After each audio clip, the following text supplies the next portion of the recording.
Hello my dear friends, నేను మీ Lucky Devara. Enjoy the beauty of life. Friends, ఈరోజు మనం 9th యూనిట్లో ప్రోజ్ లెసన్లో నుంచి ఒక లెసన్ యొక్క తెలుగు సారాంశం నేర్చుకుందాం. The name of the lesson is the proposal. పెళ్లి ప్రతిపాదన. అది ఒక బూటక భరిత సాంఘిక నాటిక.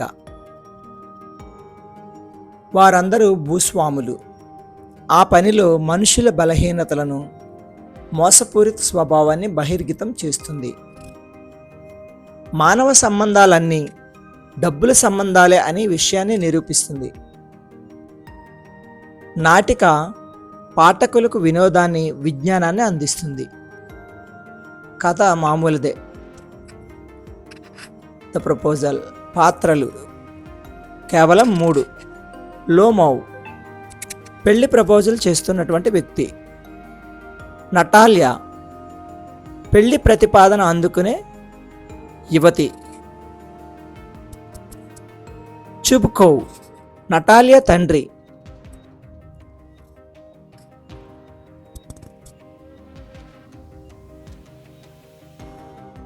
లోమో వయసు 35, ఇంకా పెళ్లి కాలేదు. మరేమాత్రం వాయిదా వేయొద్దు అనుకుంటాడు. తన అవసరాలకు నటాలియా సరిపోతుంది అని అనుకుంటాడు.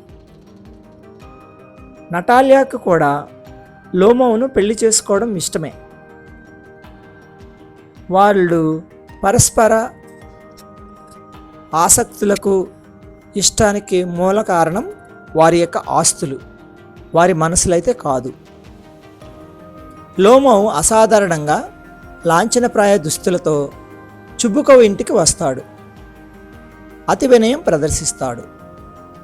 అలంకారప్రాయ ఆడంబర భాష వాడుతాడు.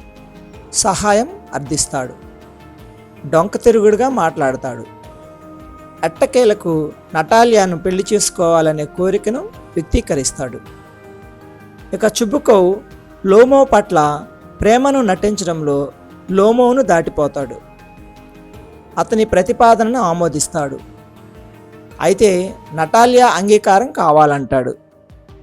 అందుకోసం నటాలియాను లోమో వద్దకు పంపుతాడు. చుబుకోవ్ నటాలియాతో ఆ వ్యాపారి తనకు అవసరమైన సరుకు కోసం వచ్చాడు అని చెబుతాడు.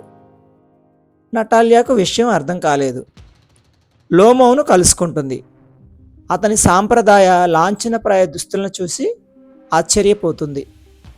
తాను వచ్చిన ఉద్దేశం చెప్పడంలో భాగంగా లోమో డొంక తిరుగుడు పద్ధతిని ఎంచుకుంటాడు. ఆ పనిలో ఆక్సైన్ మైదానం అనే పేరు కల భూమి విషయం గురించి మాట్లాడబోతాడు. అది తమ ఆస్తి అని ప్రకటిస్తాడు. నటాలియా ఆ విషయాన్ని ఖండించి అది తమ సంపద అని అంటుంది. అప్పుడే వాదన మొదలవుతుంది. విషయం వేడెక్కుతుంది. సుదీర్ఘంగా వాదన కొనసాగుతుంది.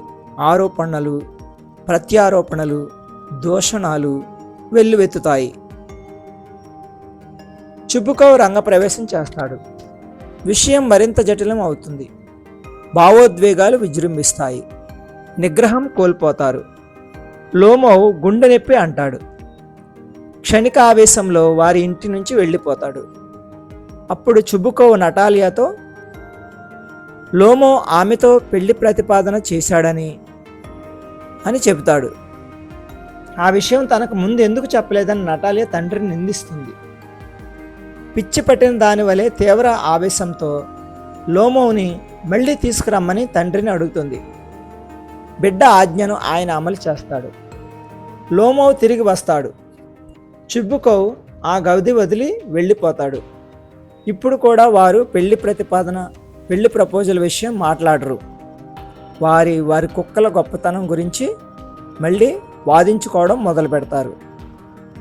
మళ్ళీ బూటక నాటకం ప్రారంభమవుతుంది. పెరిగిన ఆవేశంలో లోమో సడన్గా కుర్చీలో కుప్పకూలిపోతాడు. నోట మాట రాదు. నటాలియా వైద్యానికే కబురు పడుతుంది. అప్పటికే వాదనలో జత కలిసిన చుబుకోవ్కు దాదాపుగా పిచ్చి పెట్టినంత పని అయింది. ఇంకా ఎదురు చూడడం అతని వల్ల అయితే కాలేదు. వారిద్దరిని ఒకరి వద్దకు మరొకరిని దగ్గరికి చేర్చి నెట్టుతాడు. ముద్దు పెట్టుకోండి అని అంటాడు.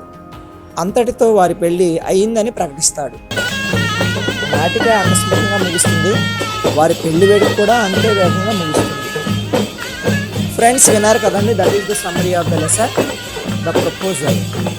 సో మరిన్ని అప్డేట్స్తో మీ ముందుకు వస్తాను. Please keep watching my videos and share it and subscribe it. Thanks for watching. Have a beautiful day.